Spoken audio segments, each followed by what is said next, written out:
नमस्कार। आजको नयाँ भिडियोमा स्वागत छ। नयाँ भिडियोको टपिक रहेको छ एसइई रिजल्ट अपडेट। धेरैजना साथीभाइहरू धेरैजना विद्यार्थीहरू एसइई दिएर बसिराख्नु भएको होला र रिजल्टको वेटिङमा बस्नु भएको होला। रिजल्ट कतिखेर आउँछ? हरेक वर्ष लगभग असारको पहिलो हप्ता र दोस्रो हप्तामा एसइईको रिजल्ट आइहाल्छ हैन।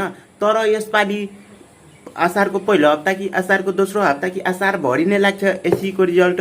सो यस भिडियोमा एसइईको रिजल्ट रिलेटेड हामी चर्चा गर्नेछौँ र यो ढिलो आउँछ कि चाँडो आउँछ, ढिलो आउँछ त किन ढिलो आउँछ। सो सबैजनाले भिडियोलाई अन्त्यसम्म हेर्नु होला अनि भिडियोलाई सक्दो सेयर गर्नु होला कि तपाईँ जस्तै स्टुडेन्टले सबैले जानकारी चाहिँ एसएलसीको रिजल्ट असार भरिमा पनि आउन सक्छ, किनकि यसपालि सबैजनाले थाहा होला शिक्षक आन्दोलन भएको थियो हैन। सो शिक्षक आन्दोलन भएको कारणले रिजल्ट ढिलो आउन सक्छ, किनकि कपी चेक हुन सकेको थिएन।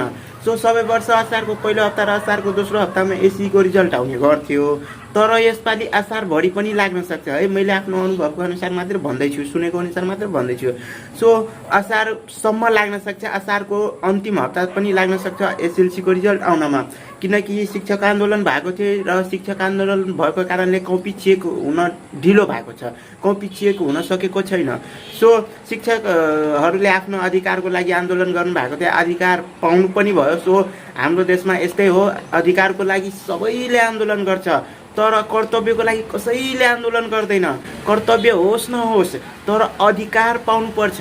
सो अधिकार त पाउनु भयो, कर्तव्यको लागि कसैले आन्दोलन गर्नु भएको छैन, किनकि सरकारी स्कुलमा सरकारी विद्यालयमा पढाउनु भएको जति शिक्षकहरू हुन् सबैको बालबच्चाहरू कहाँ पढ्नुहुन्छ? प्राइभेटमा।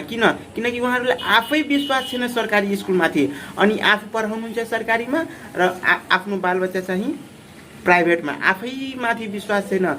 तर कसैको सरकारीमा पनि पढ्नुहुन्छ, तर कतिखेर सरकारी शिक्षकहरूको जुन छोराछोरी हुनुहुन्छ उहाँको सर्टिफिकेट हुन्छ सरकारीको। हेर्नु, मेरो छोराछोरी चाहिँ सरकारीमा पढ्नु भएको छ, तर उहाँले पढाउनु भएको होइन, उहाँले सर्टिफिकेट मात्र सरकारीबाट प्राप्त गराउनु भएको।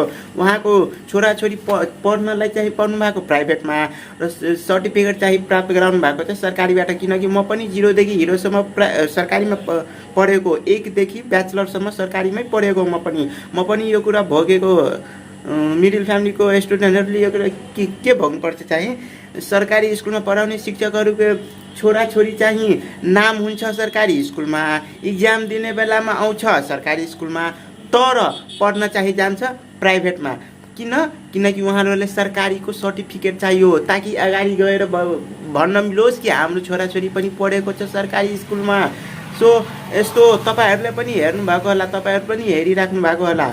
हाम्रो देशमा भएको 10% सरकारी कर्मचारीहरू वा सरकारी स्कुलमा पढाउने शिक्षकहरूको छोराछोरी पनि सरकारी स्कुलमा पढिराख्नु भएको छैन, किनकि आफूमाथि विश्वास छैन नि। र तर कसैको सर्टिफिकेट छ सरकारीबाट, तर उहाँले पनि सर्टिफिकेट मात्रै प्राप्त गराउनु भएको, पढाउन चाहिँ प्राइभेटमा पढ। किनकि म पनि 1 देखि 10सम्म पढ्दै गर्दा मैले पनि भनिराखेको थियो, हामीले पनि भोगेको कुरा, सबैले भोगेको कुरा के हो चाहिँ, मैले पढ्दै गर्दा क्लासमा धेरै यस्तो विद्यार्थी थियो जसको नाम थियो सरकारीमा, इक्जाम दिन बेलामा सरकारीमा आउनुहुन्थ्यो तर प्राइभेटमा पढ्दै हुनुहुन्थ्यो। त्यसको कारणले हामी मिडल फ्यामिलीको स्टुडेन्टले निकै नै असर परिरहेको थियो, किनकि उहाँहरू प्राइभेटबाट पढिराख्नु भएको थियो। इक्जाम दिने बेलामा इक्जाम दिन्छ अनि रिजल्ट पनि उहाँहरूको नै बेटर आउँथ्यो। सो मैले त कतिखेर सरहरूलाई भने, सर उहाँले त प्राइभेटमा पढिराख्नु भएको छ अनि सरकारीबाट इक्जाम दिएर फर्स्ट गर्नुभएको थियो, यो त राम्रो कुरा होइन र क्लास गर्न पनि आउनुपर्छ नि। सो सरकारवालाहरूलाई यसमाथि ध्यान जाओस् र यसको केही नियम संशोधन होस्।